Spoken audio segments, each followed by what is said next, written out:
Qala al-musannif rahimahullahu ta'ala wa nafa'ana bihi wa bi ulumihim ajmain amin. Bismillahirrahmanirrahim.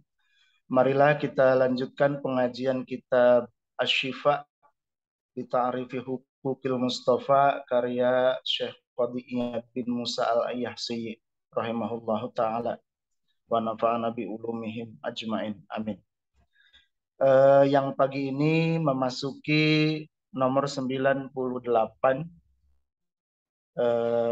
Yang materi ini adalah berkaitan atau menjelaskan tentang fasihatnya lisan Rasulullah Shallallahu Alaihi Wasallam dan sempurnanya penyampaian pembicaraan apa yang dibicarakan oleh Rasulullah SAW itu mengena kepada yang diajak bicara. Jadi betul-betul Rasulullah SAW itu sebagaimana yang disabdakan oleh beliau bahwa beliau itu ukallimun nasa biqadri ukulihim. Aku itu berbicara dengan manusia itu dengan kadar akalnya. Jadi siapapun yang diajak bicara oleh Rasulullah Shallallahu Alaihi Wasallam itu sangat memahami artinya dengan jelas.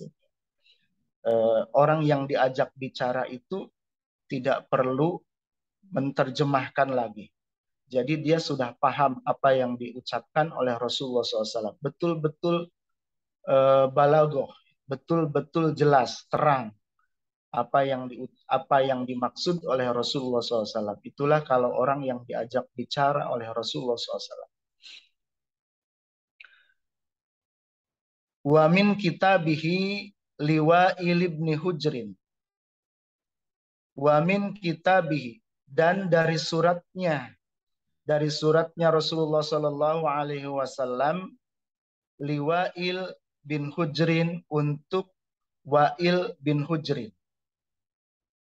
yaitu seorang pimpinan, ya, pimpinan suku di Jazirah Arab.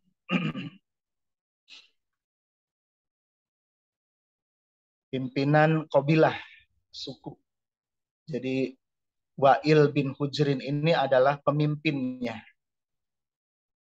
Suratnya dimulai dengan ila aqyalil abahilah. Di sini sebagaimana kemarin itu apa yang diucapkan oleh Rasulullah SAW kepada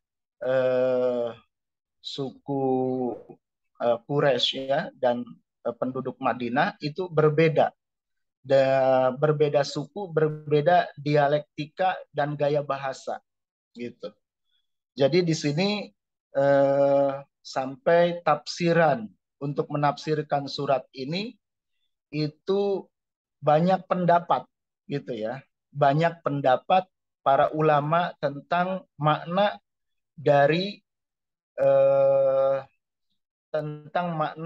dari apa yang disampaikan oleh Rasulullah Shallallahu Alaihi Wasallam. Banyak pendapat ini karena dilihat dari sisi bahasa orang Arab pada umumnya, artinya orang Quraisy dan penduduk Madinah, gitu ya. Karena banyak terjemahan ini, banyak terjemahnya ini mungkin perlu ditafsirkan, dijelaskan, tidak ada untuk dicarikan kata sepadan. Kalau tidak ada kata sepadannya, ya dicarikan apa maksudnya. Ila aqyalil abahilah, kepada orang yang paling kepada yang paling cerdasnya raja yang kokoh kerajaannya. Ini maksudnya yang ditangkap oleh para sahabat seperti itu. Jadi tidak bisa diterjemahkan satu persatu, ya. Tidak bisa diterjemahkan makna per makna, sehingga memang satu-satu kata itu untuk diterjemahkan ke bahasa Arab itu perlu penjelasan yang panjang. Kepada paling cerdasnya raja yang kokoh kerajaannya, wal aura'il masyabibi, dan bunga yang paling indah penampakannya, gitu ya. Kepada raja yang kepada paling cerdasnya raja yang kokoh kerajaannya dan bunga yang paling indah penampilannya.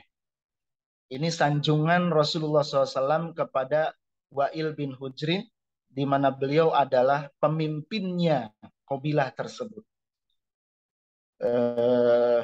Sebagaimana surat Rasulullah SAW juga kepada kepada Hercules, ya, ilah Heraklius, gitu kan, dimulai dengan ilah dulu. Jadi ditujukan, gitu ya, ditujukan kepada raja yang paling cerdas, yang kokoh kerajaannya, dan bunga yang paling indah penampilannya. Bisa ada juga yang menerjemahkan yaitu raja yang paling mengurus rakyatnya, gitu ya. Tapi yang paling banyak penafsiran, yang paling banyak pendapat itu adalah bunga yang paling indah penampilannya. Wafihi, dan pada surat ini, ya,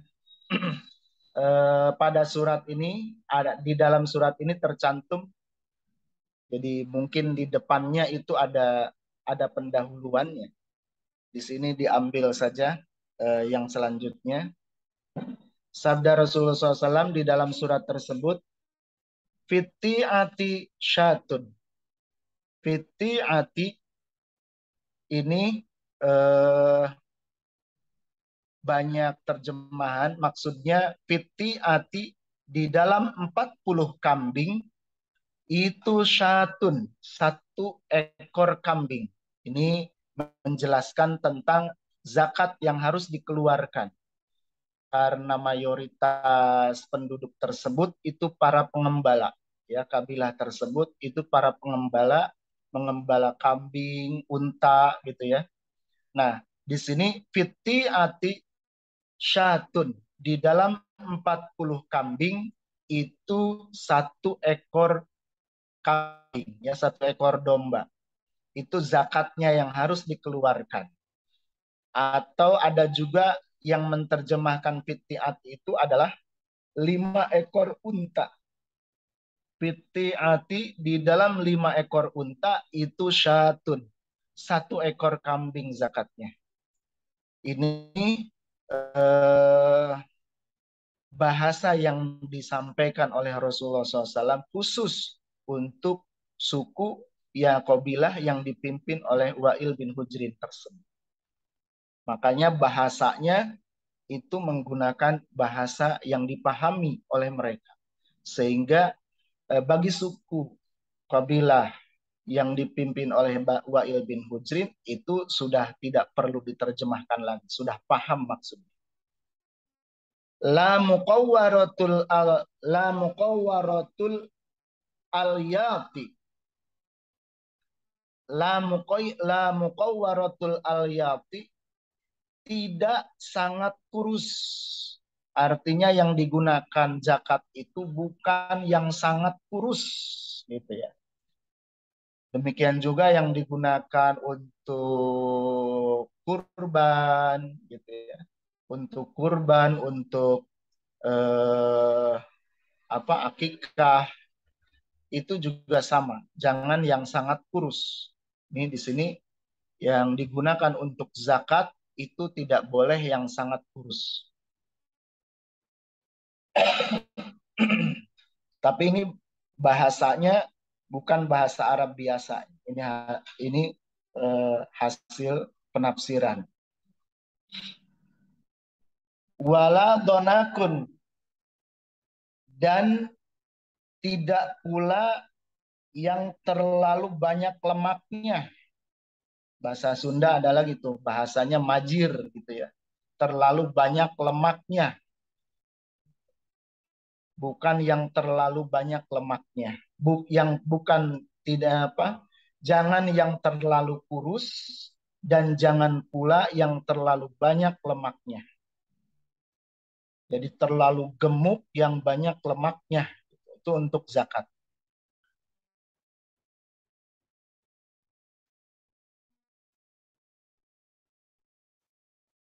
Wantus sabajata.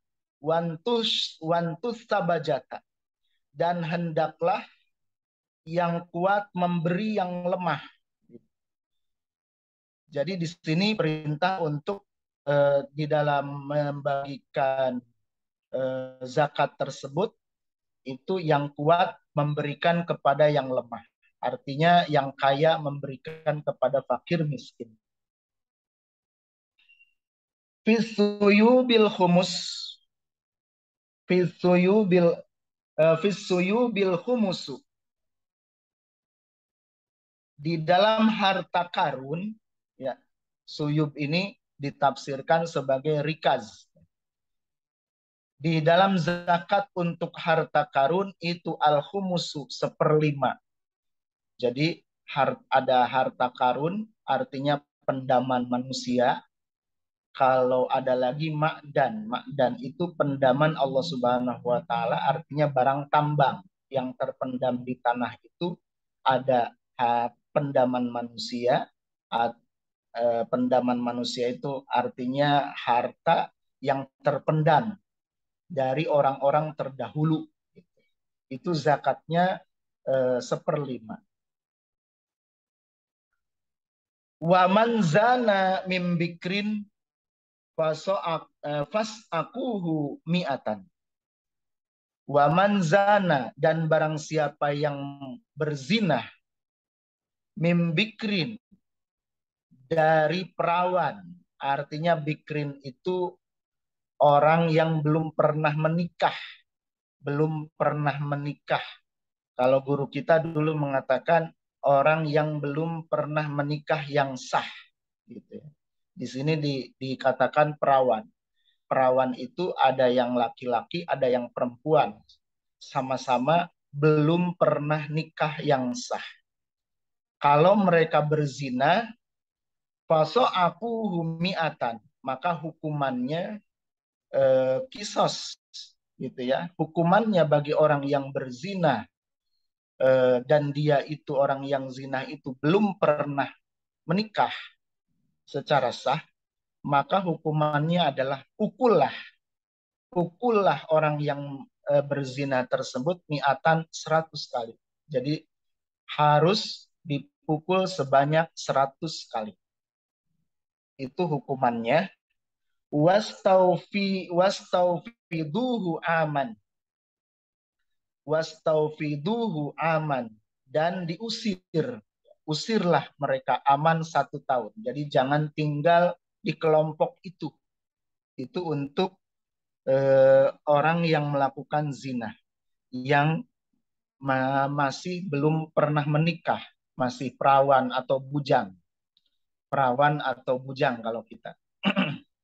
Jadi hukuman bagi mereka yang berzina, perawan dan bujang yang melakukan zina, hukumannya adalah dipukul 100 kali dan diusir selama 1 tahun. Diusir, tidak boleh ada di kabilah, suku, atau penduduk tersebut. Waman zana min sayyibin, dan barang siapa yang berzina min sayyibin, dari janda atau duda, gitu ya, atau orang yang sudah pernah menikah yang sah, min sayyibin, ini adalah orang yang pernah menikah yang sah, baik itu dia sudah janda ataupun sudah duda ataupun masih berstatus suami istri. Pokoknya dia sudah melakukan pernikahan yang sah, maka kalau dia berzina, fadorrijuhu bil adomim. Fadorrijuhu, maka rajamlah bil adomim dengan batu. Rajamlah mereka dengan batu. Di sini fadorrijuhu ini ada mengandung arti darah ya. Di dalam bahasa Arab itu ada kandungan darah. Maksudnya rajamlah sampai berdarah dan sampai mati gitu ya. Dilempari dengan batu sampai berdarah dan mati. Ini hukuman untuk orang yang berzina yang statusnya sudah pernah menikah yang sah. Baik itu yang masih berstatus suami istri, duda maupun janda. Sangat berat ya hukuman berzina. Maka walaupun negara kita ini tidak ada hukuman yang seperti ini, ya tidak memperlakukan yang seperti ini, tapi secara agama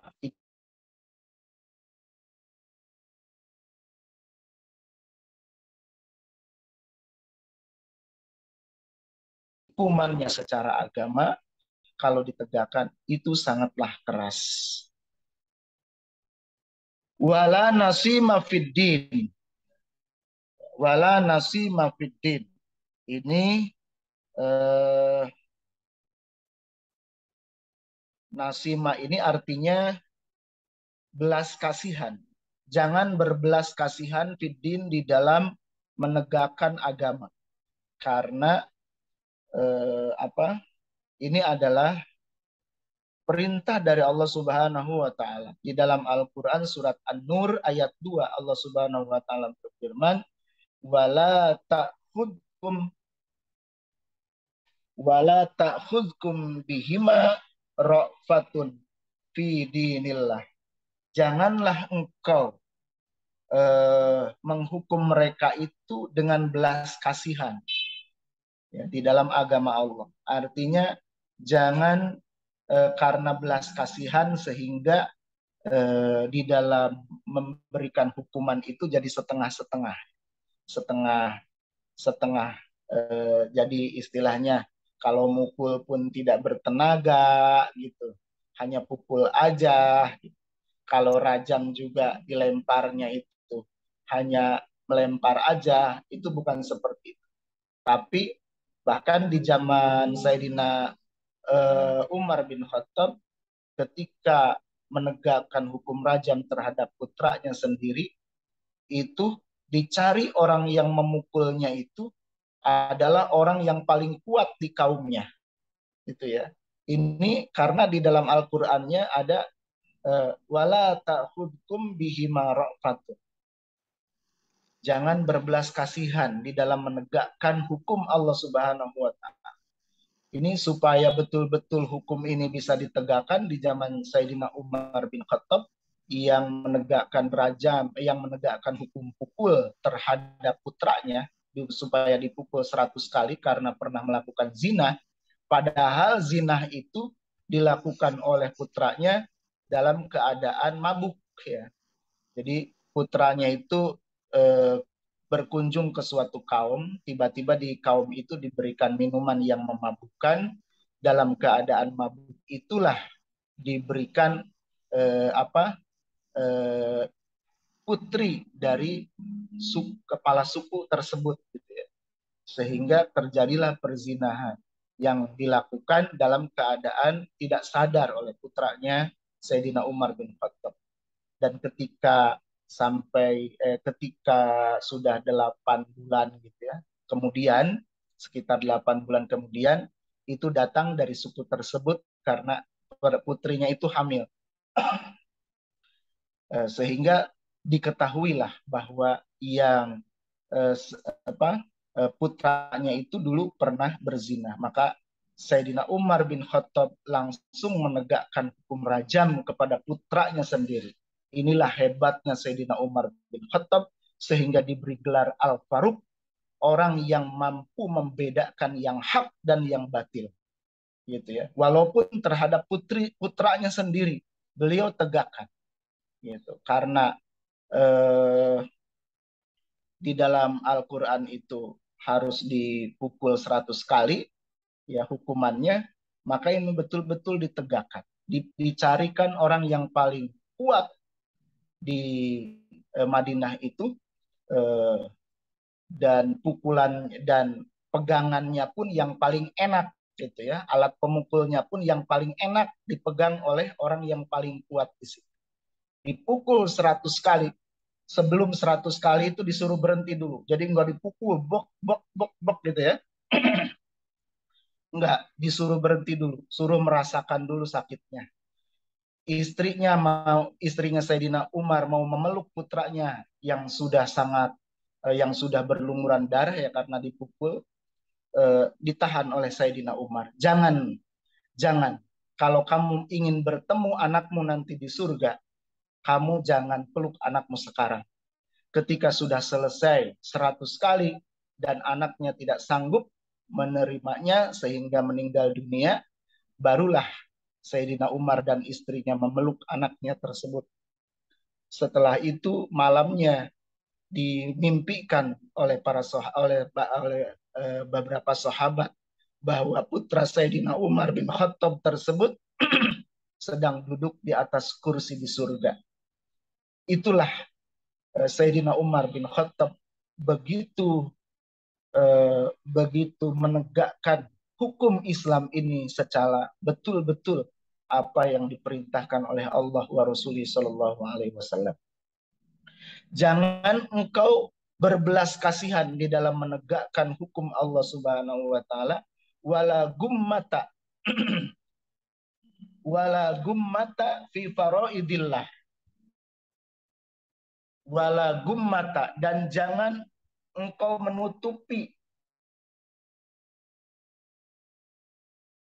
jangan ditutup, jangan menutupi fi faraidillah, di dalam menegakkan hukum Allah Subhanahu Wa Taala tersebut, yaitu hukum rajam. Jadi jangan sembunyi-sembunyi di dalam melaksanakan hukum rajam itu. Jangan dilakukan di tempat tertutup, tapi harus di tempat terbuka yang bisa dilihat oleh siapapun.